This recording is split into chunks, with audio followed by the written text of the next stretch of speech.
Hello everyone, I'm Darcy Bono, and in this video I'm going to show you how you can relatively easily paint one of the more challenging range of miniatures, the Eldar or the Aeldari. For this video I'm just going to refer to them as the Eldar, that's just what I grew up calling them. Aeldari is a more recent term, so it's just more natural for me to call them the Eldar. But anyway, due to their small size and fiddly structure and copious amounts of detail, they can be quite a daunting task, especially for beginners. I've painted several myself for commissions, and even I found them very labor-intensive. So for this video, I wanted to challenge myself and see if there was a way to make some eye-catching Eldar using mostly contrast paints. So get ready for a beginner-friendly process, as well as a few tips and tricks on how to paint cool iridescent metallic armor, as well as how to paint all those tiny fine details without going insane.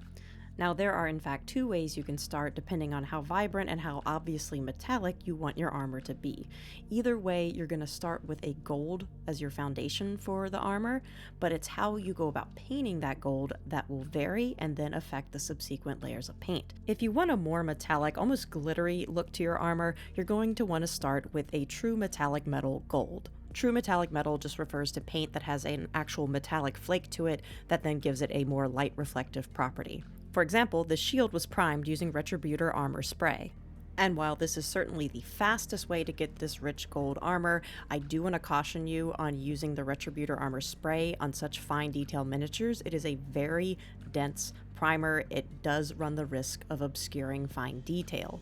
But just to clarify, you can absolutely use Retributor armor, just the brush-on paint. In fact, I highly recommend having that on hand as we're going to be using it as a touch-up color later in the painting process. So you can still get this rich gold true metallic metal surface using Retributor armor just as either a brush-on or through an airbrush. So apply just a base coat of that over your favorite light-colored primer. It'll go on a lot faster, a lot more vibrant over a light-colored primer like white or ivory, which will then result in a brighter green when we apply our contrast paint. So a true metallic metal gold is your first option for creating your gold base. The second option, which is the one I prefer, is creating a semi-metallic gold base. And we're going to do this by applying a glaze over top of silver before we hit it with our green. My favorite primer for this is Vallejo Silver Spray, as it is a very fine flake as well as a less glossy finish, so subsequent layers of glazes don't run off of it. And I'm told this product can be hard to find for some people. You can use something like Lead Belcher Spray Primer. It's not quite as dense as Retributor Spray. However, it is a dark silver, so you're going to need to highlight up with a very heavy dry brush of a bright silver like Runefang Steel. This bright silver underlayer will ensure that your gold is also vibrant and rich, rather than something dark and grungy and Nurgle-esque. So to make our vibrant yellow gold hue, we are going to mix 1 drop of Nozdreg Yellow Contrast with 2 drops of Fyreslayer Flesh Contrast. But before you apply this mixture to the miniature, lay down a thin layer of Lahmian Medium. This will help the subsequent layer of contrast paint diffuse outwards and more evenly over your miniature's surface. So wet the surface with Lahmian Medium and then immediately apply your gold mixture to it. Now, I'm frequently asked, why don't I use contrast medium? Can I use water? Contrast medium doesn't flow quite enough. It'll just kind of sit there on top. It won't diffuse over the surface of the miniature. Water is kind of the opposite. It's a bit too flowy and is harder to control. So Lahmian Medium is a happy medium between the two. Okay, I should probably go to bed after that one. Anyway, we're also not mixing the Lahmian Medium directly into the gold mixture because all that would do is make our paint very transparent, which isn't what we want in this situation. This has good saturation. We don't need to adjust the transparency. We just need a buffer between the miniature surface and our paint. By having this wet on wet reaction, not only is the paint actively being diffused outwards, it's also giving you more time to smooth it out. And if you find that you've oversaturated an area, just rinse your brush and then slightly wipe it away. Again, that's why the Lahmian Medium is there. It helps prevent the paint from auto-sticking to the surface. This way it'll come away smoothly. Once your contrast paint has completely dried, it'll look something like this. Now, before you apply your green mixture, before we get to the fun part, we have to eat our vegetables and paint all of the black areas first. Any surface that is next to your green armor that is not going to be green, go ahead and paint that. The reason we're doing this is because we don't want to risk getting anything on our green armor afterwards, as it's going to be a little bit harder to correct, especially if it's a dark color like black. So go ahead and paint your black surfaces. Go ahead and paint the pouch on his side. I'm going to go through these surfaces really quickly as they're not the focus of this tutorial. For all the non-metallic surfaces like the pouch and ribbons and his weird little hairpiece, I went ahead and just base coated those using Pro Acryl Light Gray. It looks white in here, but it's actually just a very light gray. I'm doing this to set up a matte surface for the contrast paints that are going to go over top. I like using contrast paints for details because it sets up the mid-tone, darker recessed areas, and a subtle highlight all in one fell swoop. And if heaven forbid that you somehow get white on your gold, that is easily correctable. You just need a mid-tone gold to put over top of it. So it's going to be slightly shinier than your original semi-gold color, but since you're just using it as a touch-up, nobody's going to notice. This is Pro Acryl Rich Gold. It's the Pro Acryl equivalent to Retributor Armour. I like it a little bit better just because it has a smaller flake. It's not quite as glittery. So I'm just using this to touch up any mistakes I made, reverting it back to the gold armor. Okay, let's go ahead and get these little things knocked out quickly. All I am doing is applying black Templar contrast straight from the pot. As you'll see, most of the surface turns black while the edges are a light gray, thus creating a contrast. And all I do is apply this all over these ribbons as well as the gun and his hairpiece. And even though this is a black paint, I don't have to be too worried about getting it on my gold armor because it's semi-transparent. It's very easy to just wet your brush and wipe it off the gold armor if you get it on there. Just do so immediately so it doesn't dry. But it doesn't have the same pigmentation that traditional acrylics have, so you don't have to be too worried. Just rinse your brush and wipe it off if you make a mistake.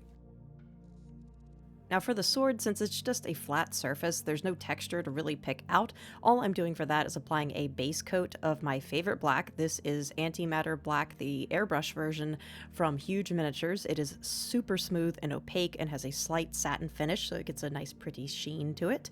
And then all I'm doing is making an edge highlight by lightening that exact black with a little bit of white. You don't need a separate pot of gray when you're just painting a basic edge highlight to black. Just lighten the black that you used until you get like a mid-tone gray, and then run it along the edges using the flat of your brush. Now for the pouch, I did the same trick that we did with the armor since this is a fairly smooth surface. I first applied a thin layer of Lahmian Medium and then rinsed my brush and immediately applied Cygor Brown over top of that and then smoothed it out to get this rich mahogany color. Okay, now that we've painted everything that could potentially harm our vibrant green armor, we are now ready for the fun part. Let's turn this gold into a poison green. We are going to use, appropriately, Aeldari Emerald. So Aeldari Emerald is a bluish green. It is a cool green that is then going to become more of a poison green once it's applied over the yellow tones of our gold armor. But before you apply it, don't forget about our Lahmian Medium trick. Apply a layer of Lahmian Medium to your gold armor first, then you immediately apply your Aeldari Emerald after that and start smoothing it over the armor. But when we put it over top of that yellow, it turns more into a mid-tone green, with the thinner portions being a more poison green due to the yellow underlayer. And because we're putting this semi-transparent color over a semi-metallic gold rather than a true metallic gold, it's not quite as glittery. I honestly prefer this look. You still get the idea that it's not a matte green, but it's not as sparkly kind of 90s sports car look as if you put it over a true metallic metal. I'm using a really small brush here. This is a size 0 Artist Loft Vienna. I get them from Michaels. They're incredibly cheap, but great for applying contrast paints as they're fairly stiff and synthetic brushes, and I find give me a great amount of control for the price. I'm using a small brush because I wasn't sure where I was going to leave the gold. I recommend having a game plan on what's going to be gold and what's not going to be gold before you apply this green mixture. And really quick, here is another great use of that wipe away technique that I showed you when we were painting our gold. It's the same concept. Apply your contrast paint, rinse your brush, and then wipe away the center so that underlayer shows through, and you get this awesome green highlight. This is especially useful for areas that you really want to draw attention to, such as his big ol' Eldar helmet, but always remember to apply your Lahmian Medium first, so that way you can create a smooth color gradient. So once more, I've applied Aeldari Emerald to this. I'm now rinsing my brush and then smoothing this over top of our gold armor. And then I'm rinsing my brush one more time just to get all that extra paint off, and then swiping away the center, allowing that gold to show through as a highlight. So for this next step, this is just me correcting my own recklessness. I basically, like I said, went in not really thinking about where I wanted my gold trim to be, so I recommend actually thinking about that. This is just Pro Acryl Rich Gold, same thing I use for the touch-up color, and I'm just applying this to my gold accents. And since this is a true metallic gold paint and thus has a reflective property, you can actually use this to highlight your semi-metallic gold. I'm also going to use the same gold as a base coat for where I'm going to paint a few gems later. And speaking of highlights, there's nothing stopping you from mixing a regular acrylic paint or a metallic acrylic paint with a contrast paint. You can make your own poison green highlights using the same Aeldari Emerald and the gold we've been using this whole time. I don't have a set ratio. I literally will just take a drop of gold on my paint palette and keep adding incremental amounts of Aeldari Emerald to it until I get kind of it looks almost like a grass color, but once you apply it to the miniature, you'll see that it actually makes a bright highlight. Now, obviously, this is a little more advanced of a step as it involves highlighting very fine edges. This is not something I recommend for beginners, but if you're a more experienced painter, or if you just want to practice your brush control, this is how you can add a little bit more definition, a little bit more zing to your green armor. Before we get to painting the gems, I'm going to show you really quickly how to paint the lenses. This does take a significant amount of brush control, so I highly recommend laying the miniature down on something so your hand's not shaking all over the place, or bracing your wrist against the side of the desk for stability. And for the life of me, I could not get a clear shot of laying in the white in the eye sockets. So just take my word for it, put a base coat of a very bright white where you want your lenses to be. You're then going to go in with our good old friend Lahmian Medium and lay that on the upper part of the eye. That's the part where we want it to be the most saturated. We're then going to immediately come in with Iyanden Yellow contrast and sit that right on top of the Lahmian Medium. That'll pull it right underneath the brow, but will still retain a bright border on the bottom part of the eye. And then just let that dry for a second before moving on to the next step. And if you're feeling extra saucy and want to make this more red, you're going to repeat the exact same process, Lahmian Medium just under the brow, and then you're going to put in the tiniest little speck of Flesh Terror's red right on top of the Lahmian Medium, and then lightly feather it out up towards the brow again.